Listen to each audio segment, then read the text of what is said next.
When you dare to share, you break the silence.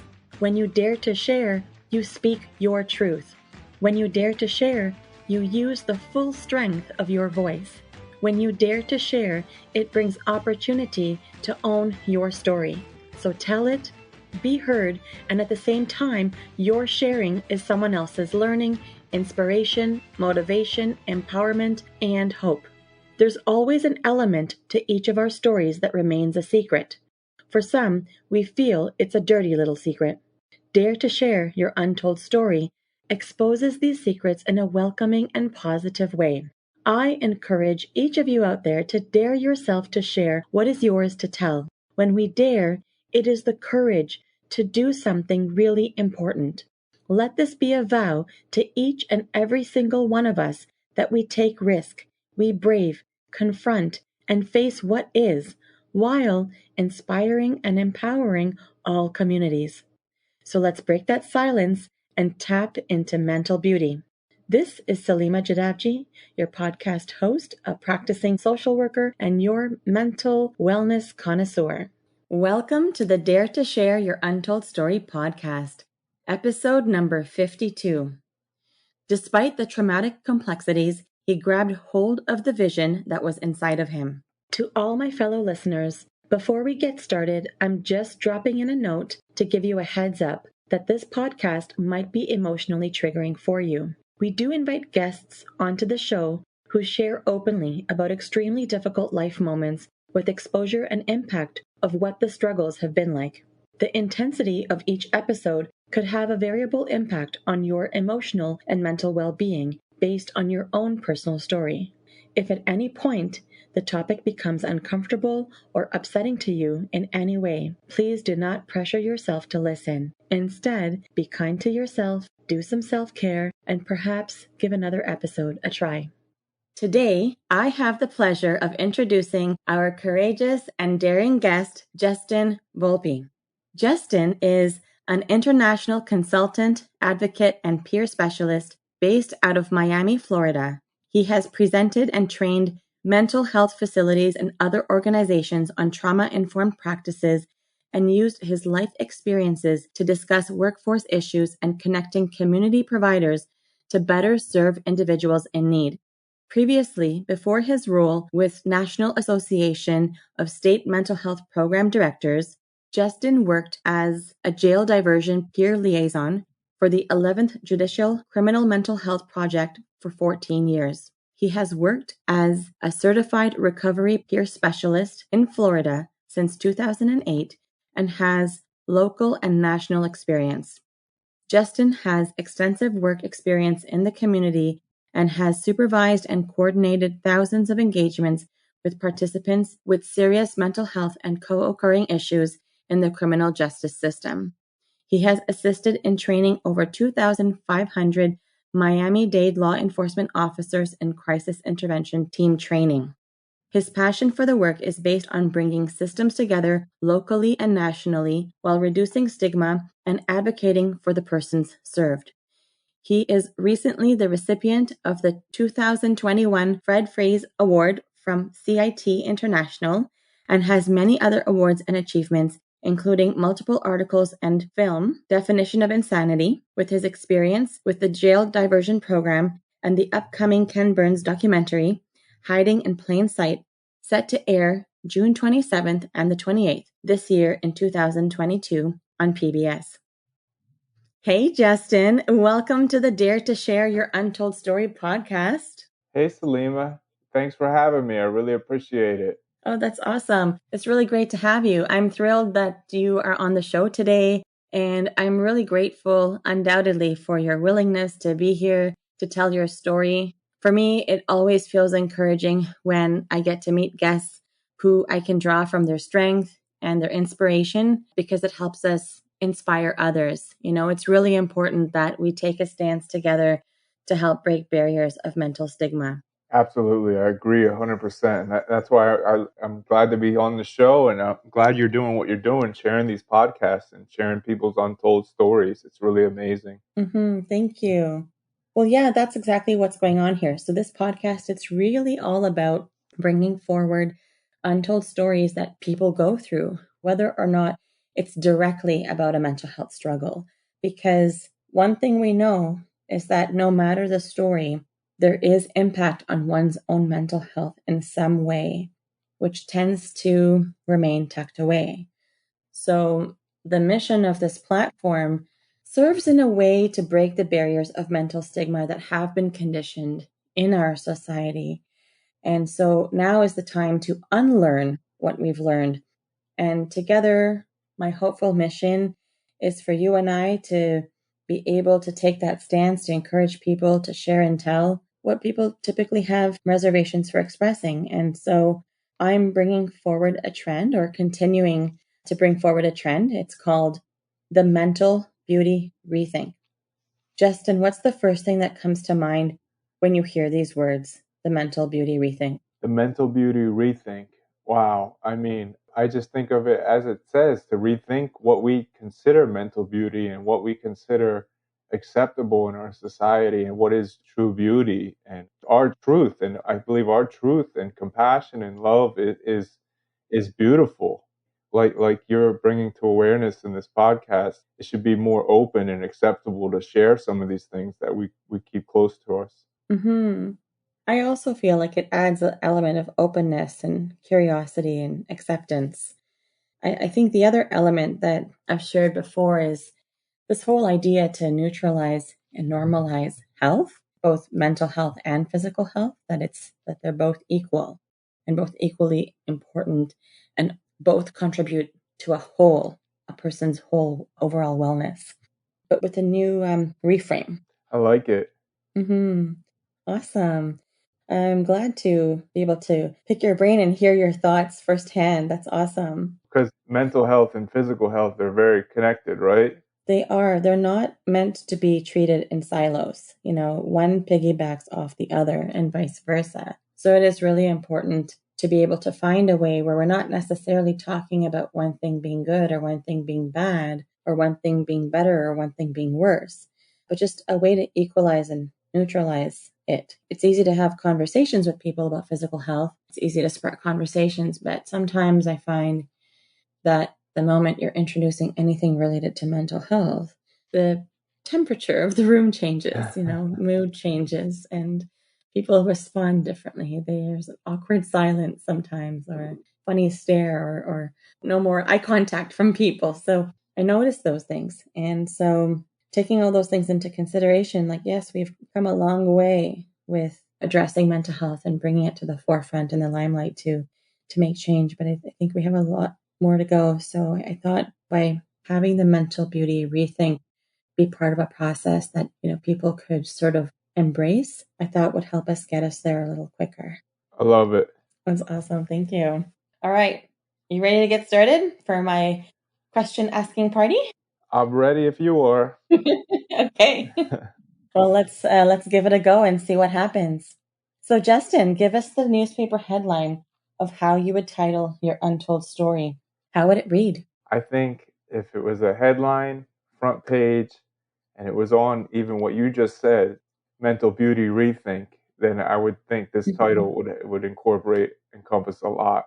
And it's everyone deserves an equal opportunity at recovery. Mm. Everyone deserves an equal opportunity at recovery. And so what does this title mean to you? I'm here in the States and I'm not sure how the system is where you are.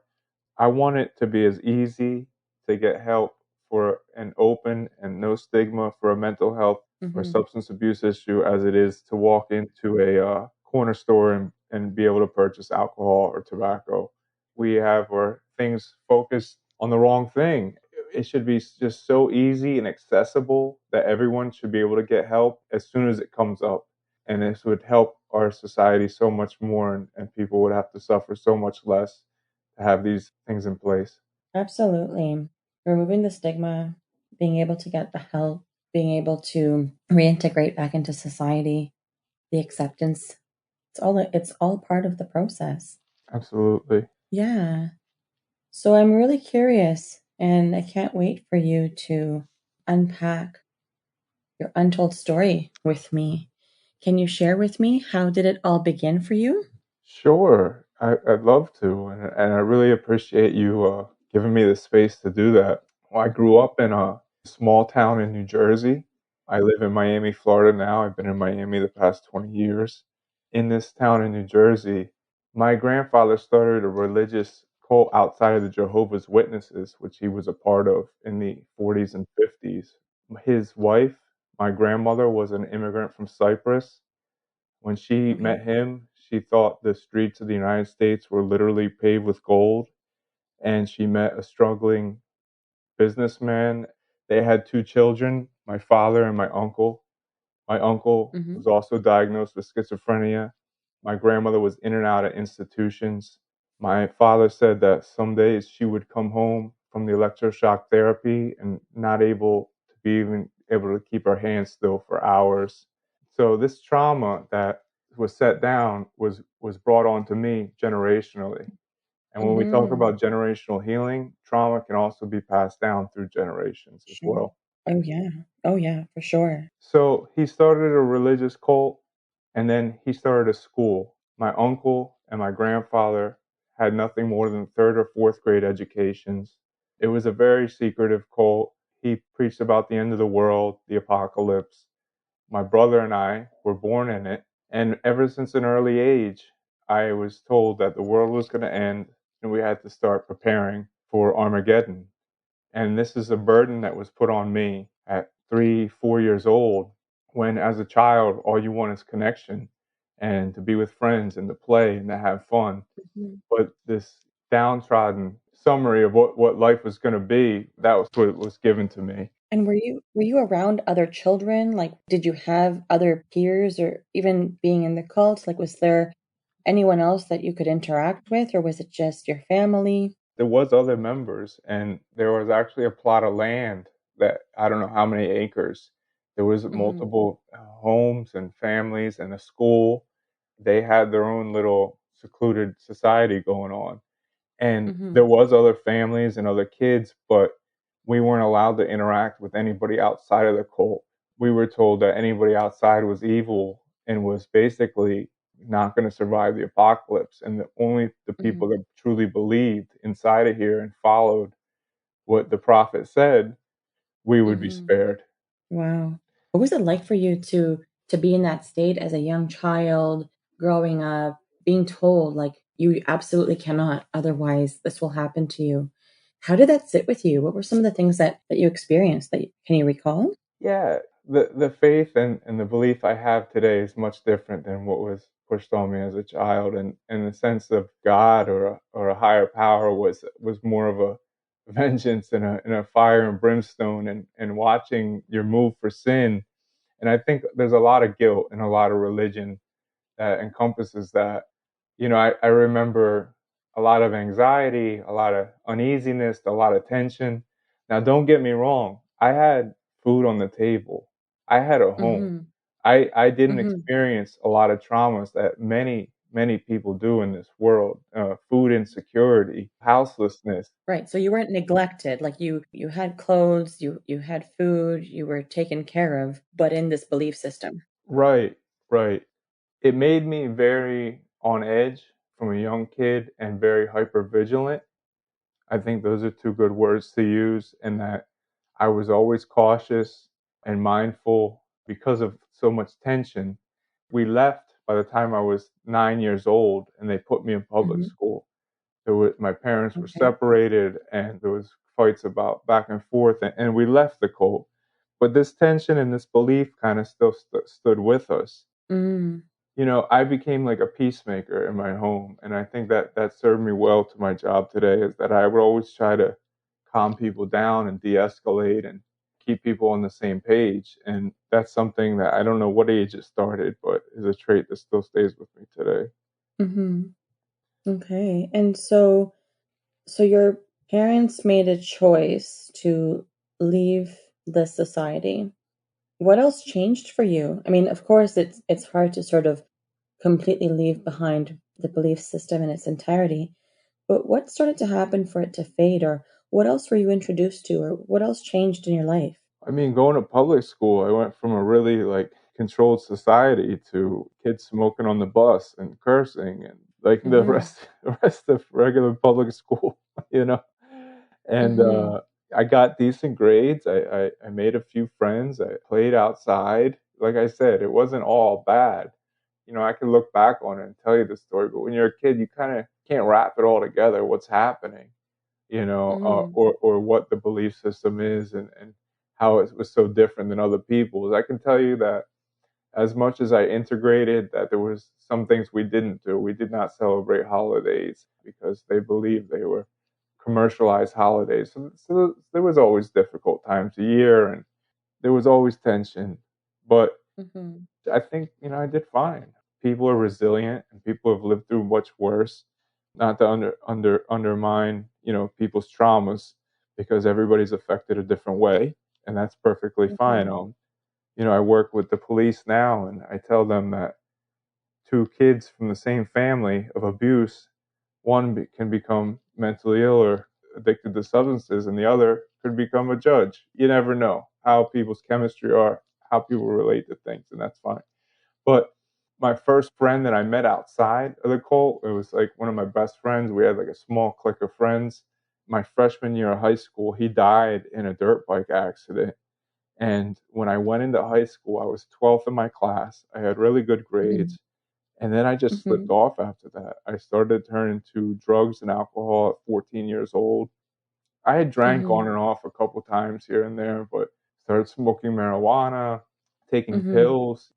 For people with families and kids that are listening, you know, a lot of kids, myself included, were introduced to a lot of things from the own family's medicine cabinet. Mhm. Mhm.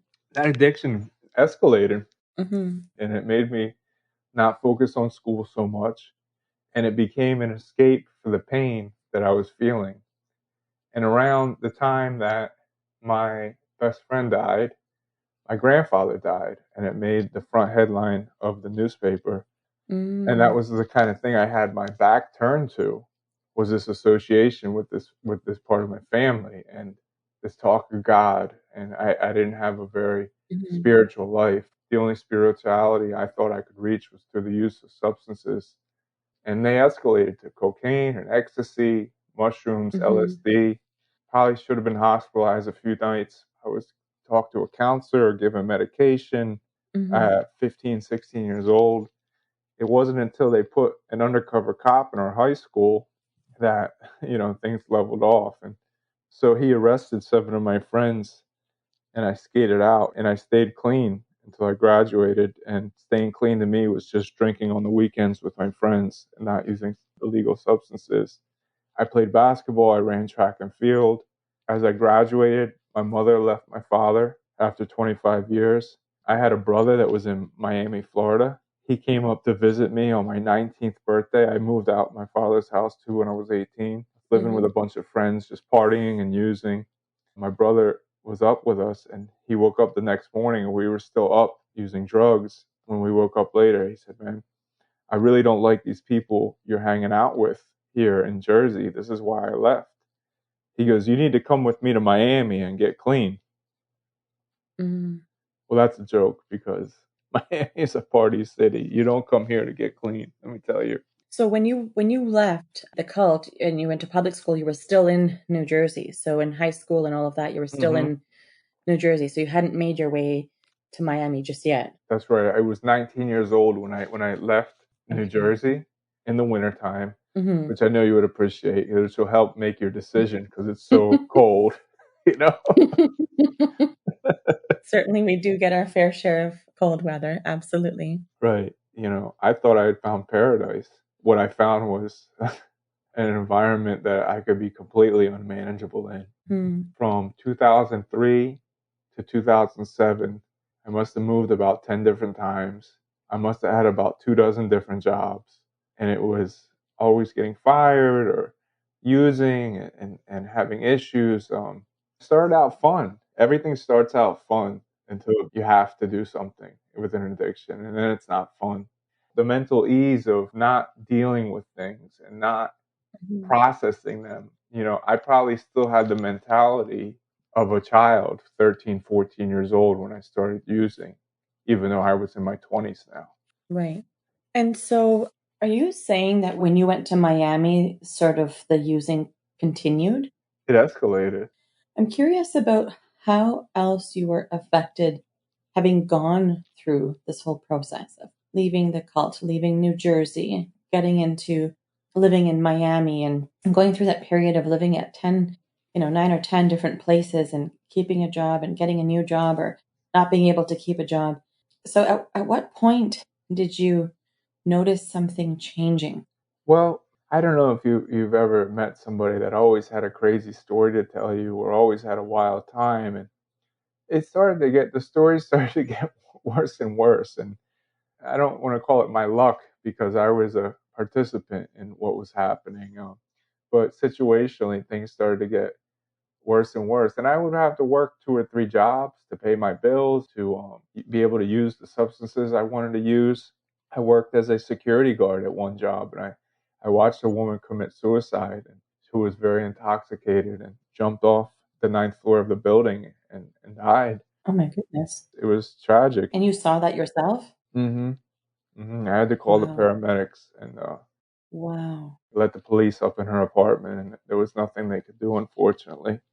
But that's the Mhm. seriousness Mhm. of this disease, and I didn't Mhm. realize it then. But in that life that you're living, you see a lot of things like this. You're a part of a lot of unmanageable situations, especially in a larger city too. I left that job. I started work at a very famous bar on Ocean Drive called Wet Willie's. They serve very potent, powerful frozen mixed drinks. And I was Mhm. 21 years old, and I made a lot of money there. And that money that I made was just more money to fuel my addiction. And at 21 years old, I did not save a penny of it. And I was going out all the time, going to the clubs, drinking, using.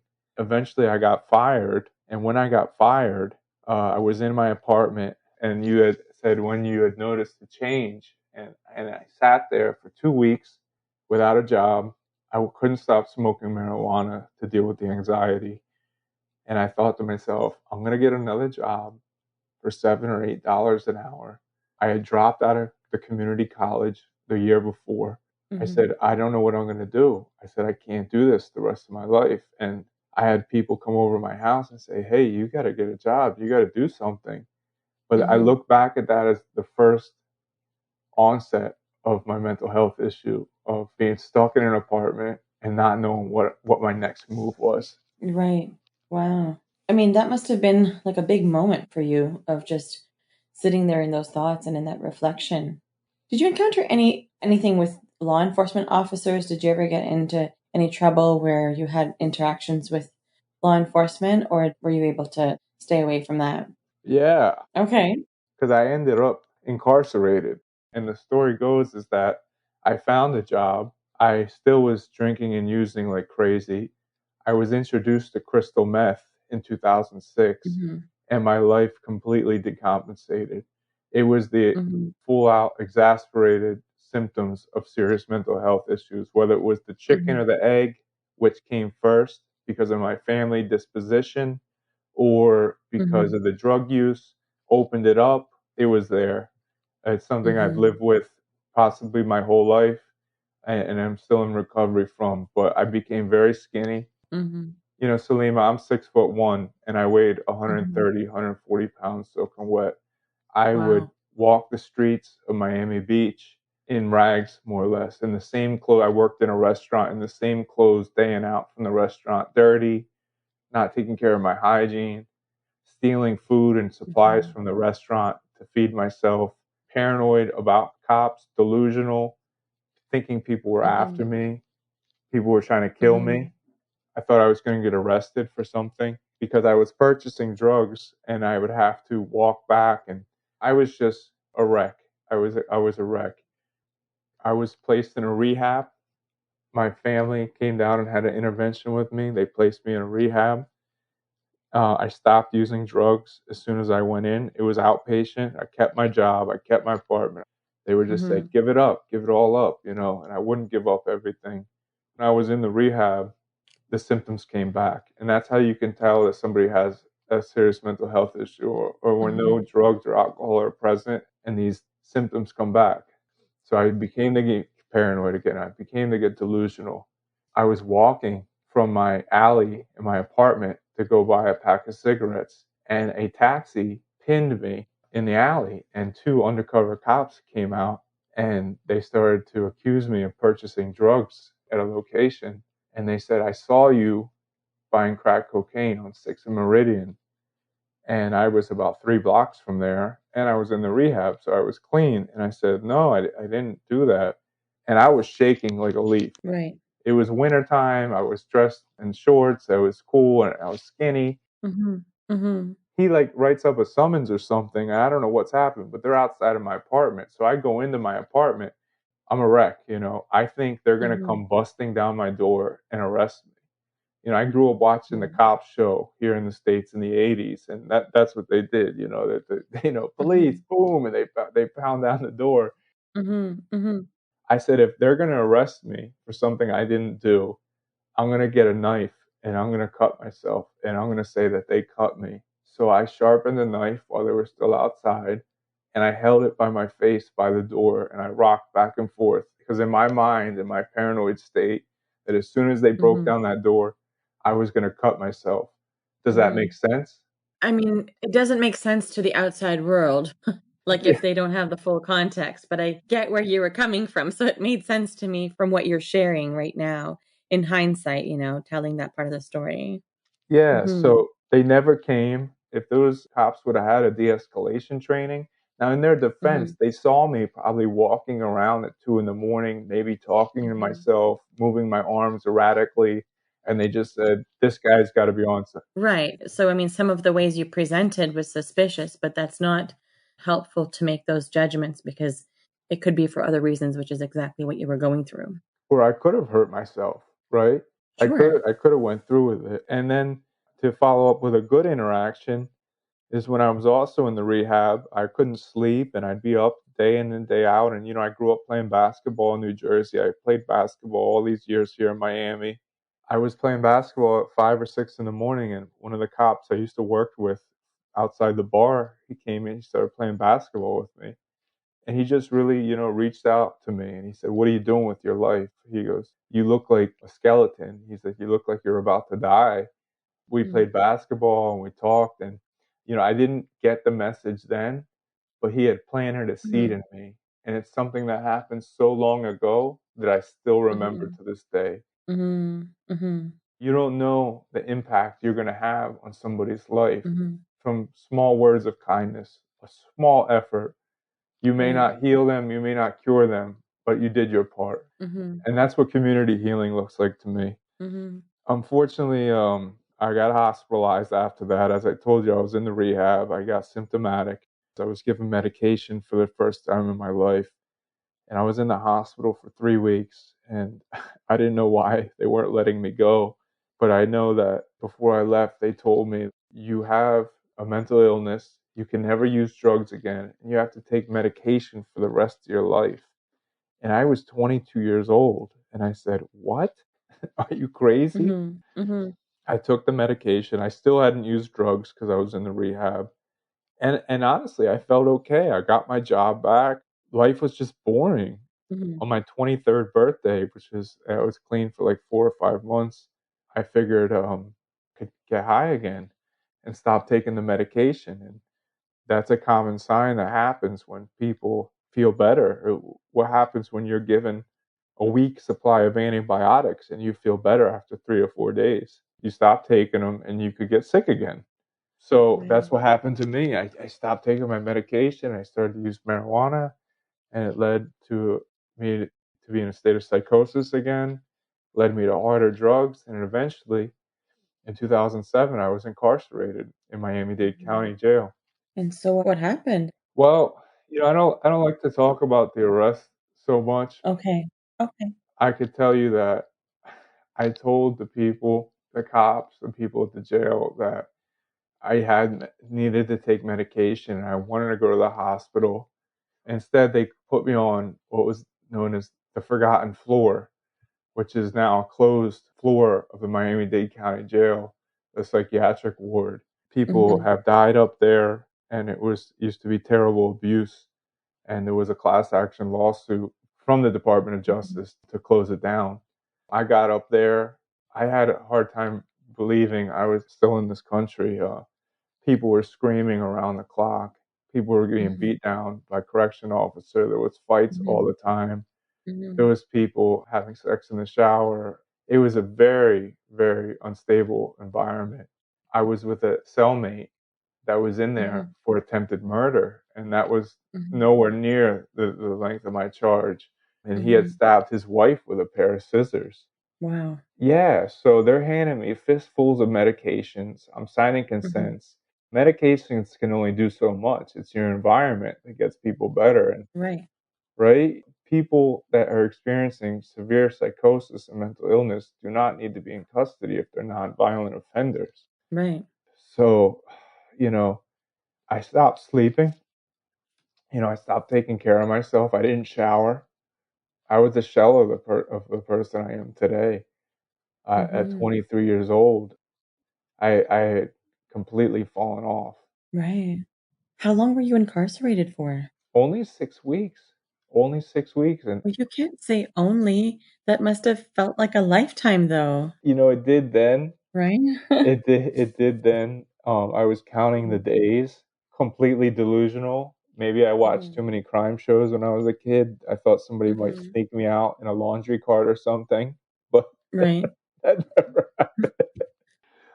When I stopped taking care of myself in there, they Mhm. start checking on you every 15 minutes, and they come around and they tap on the glass every 15 minutes, 4 times an hour, 96 times a day. A correction officer is Wow. checking on you because you pose a Wow. threat to yourself. So even though if I wanted to sleep, now I couldn't sleep.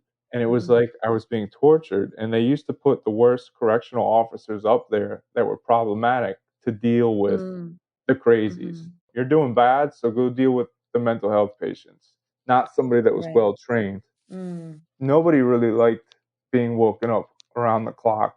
And somebody, the cell adjacent to me, told the correction officer in nicer terms, leave me alone. And this correction officer took this man out of the cell at 2, 3 o'clock in the morning and just beat the living life out of him. And he just hit him so hard Wow. so many times. And I heard to this day, I can hear this man crying, please God, no, please God, I'm sorry, please stop. And I just heard his flesh hitting the concrete. That must have been so terrifying. Oh my God, I was scared to death. And then I just heard Right. silence. Whether he died or was knocked unconscious to this day, I will never know. But they drug him Wow. off. What I didn't know is this entire time, all within 6 weeks, my family was in contact with a program called the Jail Diversion Program, a program Okay. that diverts people with serious mental health and co occurring issues out of incarceration and gets them outpatient treatment in the community. I Mhm. agreed. I was transferred to a local hospital. I went to court. I went to live in a recovery house in the community and go to outpatient Mhm. treatment. When I got to outpatient treatment, I wasn't done. I had one last paycheck from the restaurant before I got arrested. I just used it. I used it. I met a woman in the program, mother of 6 kids, lived in a Section 8 house in Miami, and we went through the paycheck. And she left one day, left me there, and I was in that same condition. I was skinny again. I was in those same dirty clothes. I was off my medication, and I was about 12 miles away from the recovery house. Well, one of her Mhm. boyfriends came walking in looking for her. We got into it, and I walked those 12 miles back. And as I'm walking Mhm. back, I'm going by. This is late July, early August 2007, and it's like Mhm. I'm marching in a pair of basketball shorts and flip flops, and it's hot. I mean, it's 90 Mhm. degrees right now, and we're about Mhm. there. It's like 90 and humidity. And I got people going to work, and they're holding their nose, they're calling me names. Got cops going by me real slow, and that's the only time I prayed, where it's like a foxhole prayer, like, please just leave me alone. Please just keep going. Please, God. And I don't know how, but I made it home. I walked those 12 miles home. It took me a few Mhm. hours, and I crashed on the bed, and the phone's ringing. And it's somebody from the program saying, where have you been? Why aren't you at the program? I said, I'm not feeling good today. He says, you need to get to the program. And that was the last time I used drugs. I went back to treatment. I started to take my medication, and I started to feel better. I continued to drink. I continued to use alcohol, but Mhm. that was somewhat of a rock bottom moment for me. I successfully completed the outpatient treatment. The court closed out my court case a day before my 24th birthday, and I'm hard headed. I don't learn Mhm. very easily. And I was ready to go again. And before I left that courthouse where the jail diversion program is, the boss came and sat me down and said, "Why don't you come talk to me before you leave?" And she said, "How would you like to be a peer specialist? You know, how would you like to work for Miami-Dade County?" I said, "I'm paranoid. I'm delusional. You want me to be a county employee?" She goes, Mhm. "You'll fit right in." That's so funny. Right? So I went from having an open Mhm. felony to becoming a county employee 8 months later. Mhm. And Mhm. I was Mhm. doing the job that was just done for me, the service that was just given for me. Now I'm engaging people, hundreds of people a year in the Mhm. community that were released from jail. And I was Mhm. providing support and taking them to appointments and taking them to meetings and taking them to court, bringing them food, um, helping provide all these linkages in the community. And let me tell you something: this not my career did not happen overnight. It was a lot. It was a lot to Mhm. handle while I was still Mhm. going through my stuff, when I was still healing, and I was Sure. still Of struggling course with is. alcohol. Right. So I met what would be my wife 6 months later after the job. We've been together 14 years now. Things started to happen. Things started to, get better. I got a nice little apartment. I met a Mhm. girl. I was still taking a couple buses to work every day, and I was still dealing with my demons. But I stayed compliant with medication, and I didn't use Mhm. drugs. And that was really like put into my psyche. Like those are the two things I had to do. I cannot use Right. drugs anymore, and I have to Mhm. take this medication. And I believe that. So, as a therapist, I'm sitting here and hearing your story and the journey and all of the different trials and tribulations and obstacles along the way. I think about when people come to see me for therapy, people are typically in one of three places when they start out. Some people are getting started, trying to figure out where they need to start, what they need to start with. Some people are in the middle where they're maybe facing an acute stressor or just in the thick of things and really need some help navigating. And some people are looking back. They're working on gaining closure or they're looking to make sense of things so that they can move on to the next chapter of their life. What part of the journey would you say that you're in? Would you say that you're getting started, in the middle, or looking back? I guess I'm looking back.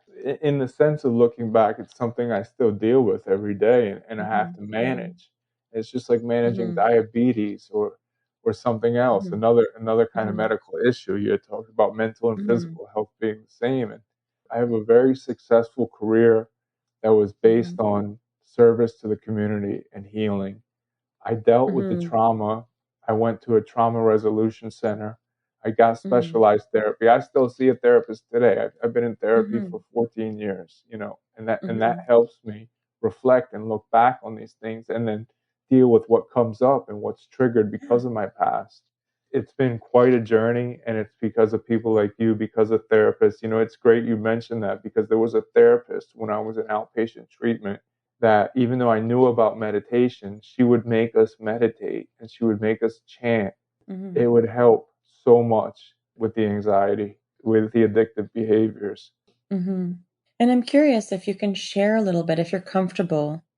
When you were incarcerated, you vividly describe what it was like to be on that floor. How did that affect your mental health?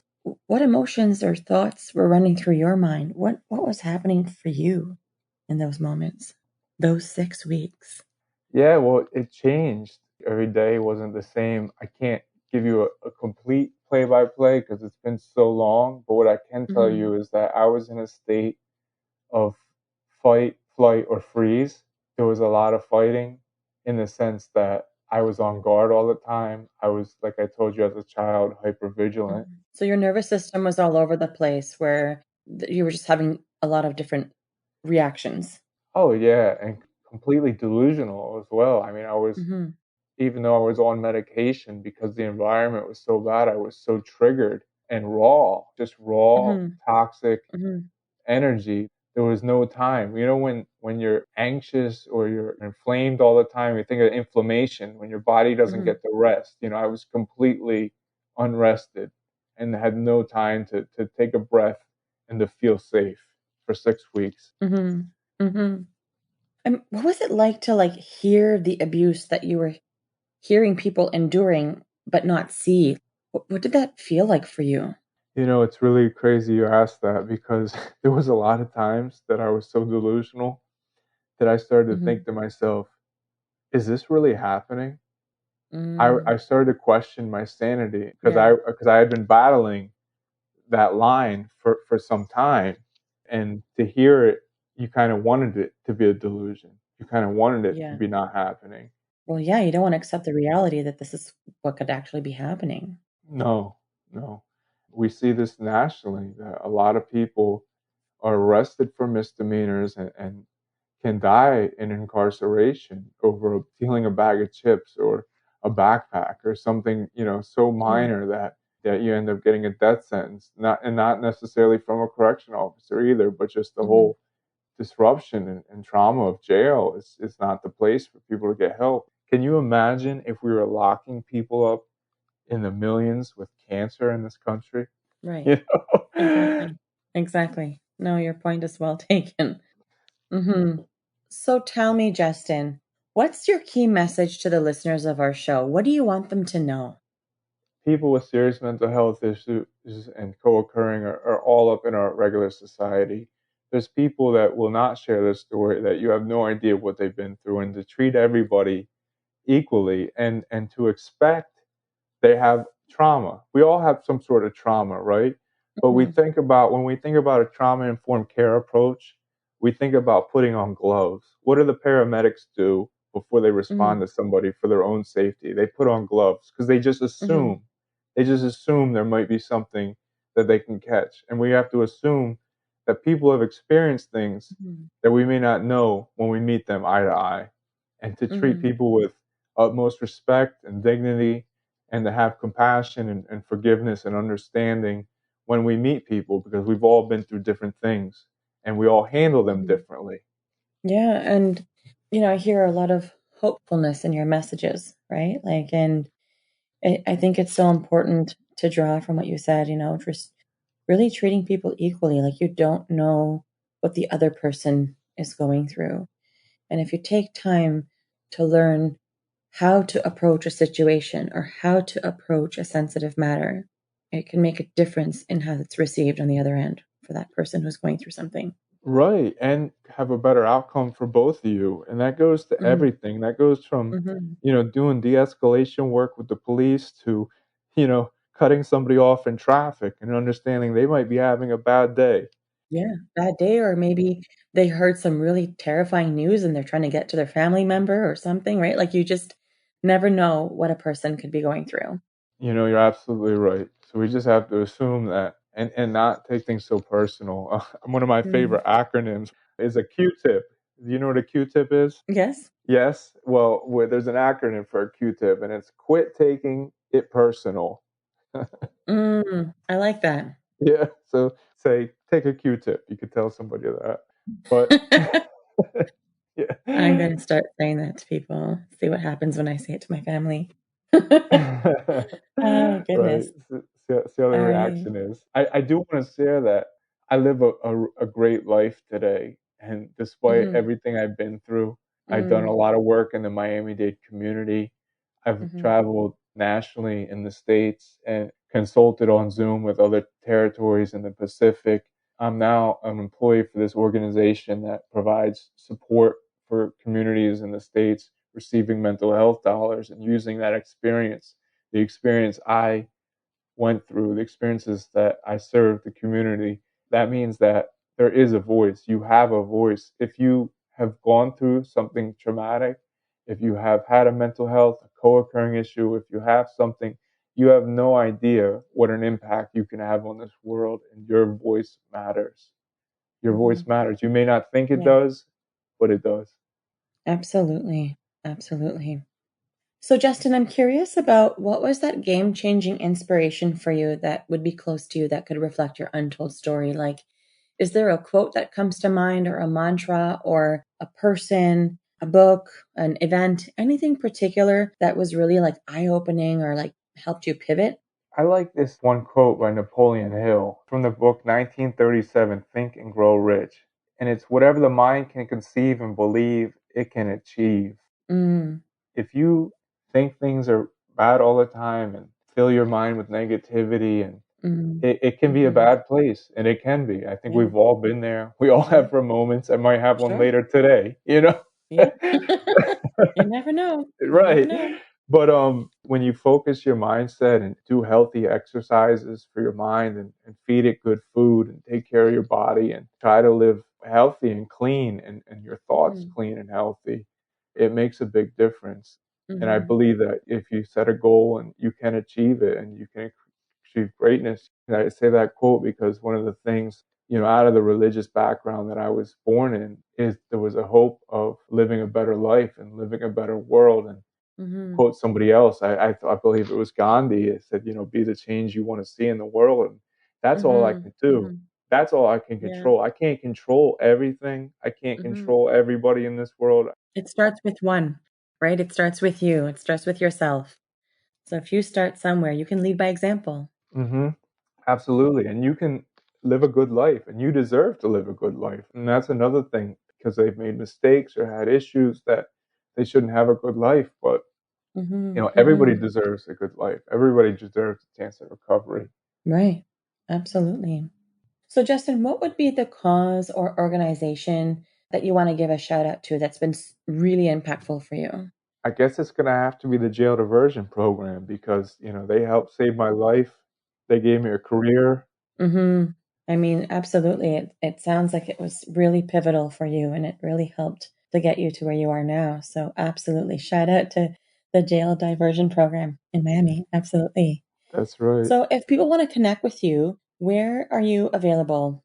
What platforms are you available on? I'm on LinkedIn, Mm-hmm. and then we're going to share my email if anybody wants to reach out. Yeah, we've grabbed those from you, I think. So we'll have that on the show notes page. So people will be able to connect with you with whichever way that they would like to. Yeah. So, guess what, Justin? What? Tell me something. You just dared yourself to share. Congrats. Oh, thank you. Yeah, Justin, witnessing your story today has been really huge. Just hearing all parts of what you were able to share and the detail of what you've been experiencing, what you went through was just massive. Witnessing the part of your story where you were telling the details about your upbringing in the religious cult, to the journey and experiences with the substance use cycles and that one last round, and the ebbs and flows of the recovery process that you went through, and openly sharing about the impact that it has all had on your mental health, and going from an open felony to becoming a county employee, and all your contributions to community healing. This is such an incredible journey and story, and really inspiring.